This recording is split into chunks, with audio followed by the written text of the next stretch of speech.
माँ अब थोड़ा एडजस्ट तो करना ही पड़ेगा आपको। वैसे भी रिया अपना घर अपने मम्मी पापा को छोड़कर आई है। थोड़ा समय तो लगेगा ही नए घर में। और फिर आप सास हैं उसकी। आप नहीं समझेगी तो कौन समझेगा। पापा समझाइए ना माँ को कि एडजस्ट कर लें। आखिर कोई गैर नहीं, हम आपके ही तो बेटे बहू हैं। मदन जी के कानों में गूंजते अपने बेटे रजत के ये शब्द उन्हें सोने नहीं दे रहे थे। रात की खामोशी में रजत के शब्द जैसे उनके मन में भूचाल सा ले आया था। पास ही निर्मला गहरी नींद में सोई थी।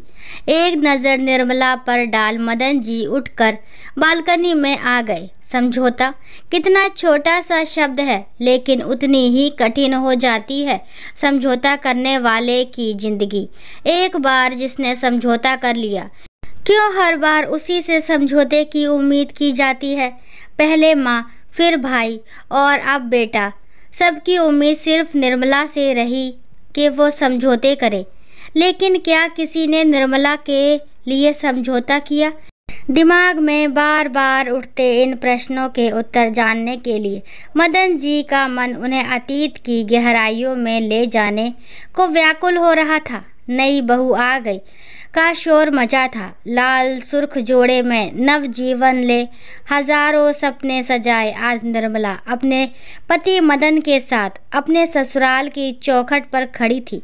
ननदे, रिश्ते की भाभियां ने हंसी मजाक करती गीत गाती हुई नव वरवधू को गृह प्रवेश करवाया। मंदिर में छोटी सी पूजा के बाद मुंह दिखाई की रस्म शुरू कर दी। लेकिन इन सब के बीच निर्मला को उसकी सास कहीं नजर नहीं आ रही थी। हो सकता है व्यस्त होगी, मन ही मन निर्मला ने सोच लिया। निर्मला को ससुराल आए 4-5 दिन बीत चुके थे, लेकिन इस बीच एक बार भी निर्मला की सास के साथ उसकी कोई बात नहीं हुई थी।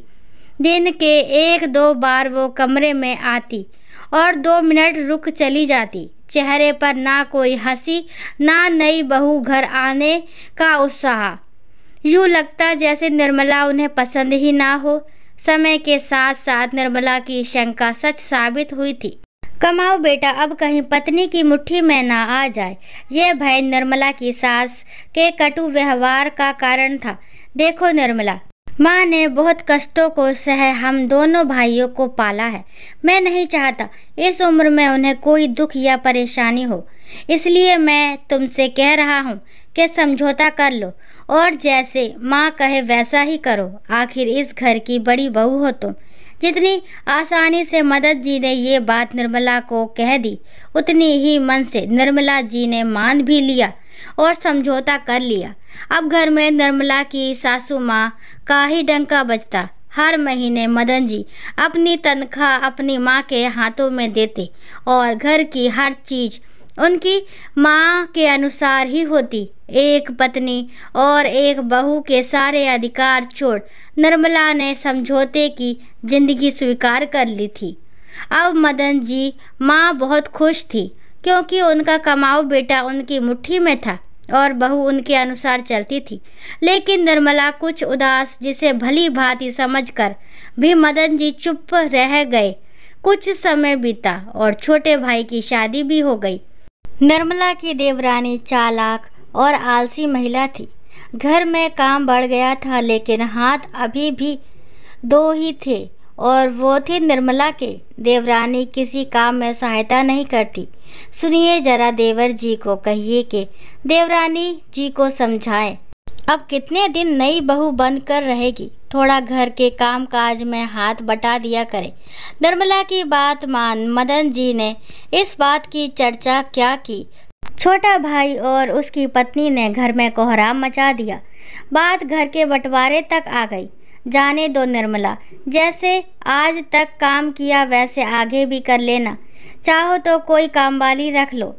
घर का बंटवारा किसी दृष्टि से उचित नहीं होगा। लोग क्या कहेंगे? आखिर कोई गैर नहीं है, अपने ही हैं दोनों। अपने पति की बात मान। इस बार भी निर्मला के हिस्से समझौता ही आया था।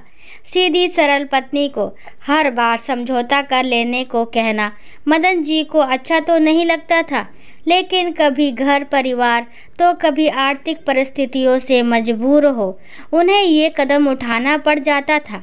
रजत बड़ा हो रहा था, कभी स्कूल फीस तो कभी किताबें, हर बार अपने पति की मजबूरी समझ निर्मला को ही अपने खर्चों में कटौती कर समझौता करना पड़ता था। समय के साथ माँ जी नहीं रही और छोटा भाई विदेश बस गया। अब कुछ सुख निर्मला के हिस्से में आई थी। धूमधाम से रजत की शादी हुई। नई दुल्हन रिया आधुनिक विचारों की लड़की थी। दिन चढ़े तक सोना, आधुनिक कपड़ों में घूमना और अगर निर्मला टोक दे तो नाराज हो उल्टा जवाब देना। निर्मला ने रजत को टोका तो रिया को समझाने की बजाय रजत ने अपनी माँ को ही सुना दिया। बेटा इतनी जल्दी बदल जाएगा ये मदन जी ने सोचा नहीं था, लेकिन सही भी था। रजत कम से कम रिया के लिए आवाज़ तो उठाया। उन्होंने क्या किया था आज तक? सिर्फ मजबूर समझौता करने को। लेकिन अब और नहीं, मेरी पत्नी अब कोई समझौता नहीं करेगी। एक नए दिन के साथ एक फैसला ले चुके थे मदन जी। मन का बोझ अब हल्का हो चुका था। ये क्या, इतनी सुबह खुले में बिना शॉल के खड़े हैं? कहीं ठंड लग गई तो चलिए अंदर, चाय बनाने जा रही हूँ। निर्मला जी मीठी डांट सुन मदन जी मुस्कुराते हुए अंदर आ गए। रजत भी तब तक नीचे आ चुका था। बेटा रजत, कल तुम्हारी बातों पर गौर किया मैंने। सही कहा था तुमने, रिया बहू है हमारी, थोड़ा समय तो देना ही चाहिए एडजस्ट करने के लिए। तो ऐसा करो, जो जॉब ऑफर तुम्हें बेंगलोर की मिल रही है वो स्वीकार कर लो और तुम दोनों वहाँ शिफ्ट हो जाओ। रिया को भी समय मिल जाएगा। लेकिन पापा, मैंने ऐसा क्या कह दिया जो आप मुझे बेंगलोर शिफ्ट होने को कह रहे हैं? और फिर माँ को तो मैंने बचपन से एडजस्ट करते देखा है, कभी दादी तो कभी चाची के साथ। तो अब रिया के साथ क्या समस्या है? रजत, जैसे तुम अपनी पत्नी का सोच रहे हो वैसे ही मैं भी अपनी पत्नी का सोच रहा हूँ। मानता हूँ देर हो गई मुझसे।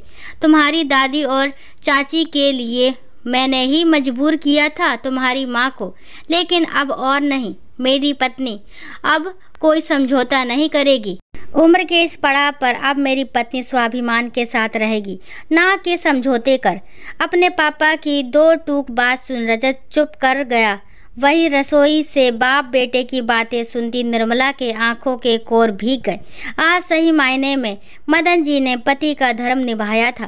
दोस्तों, आशा करती हूँ ये कहानी आपको ज़रूर पसंद आई होगी। अगर कहानी पसंद आती है तो प्लीज़ मेरे चैनल को लाइक शेयर सब्सक्राइब करना ना भूलें और इस कहानी के बारे में आपके क्या विचार हैं कमेंट बॉक्स में ज़रूर बताएं। कहानी को लास्ट तक सुनने के लिए थैंक यू। राम राम, राधे राधे।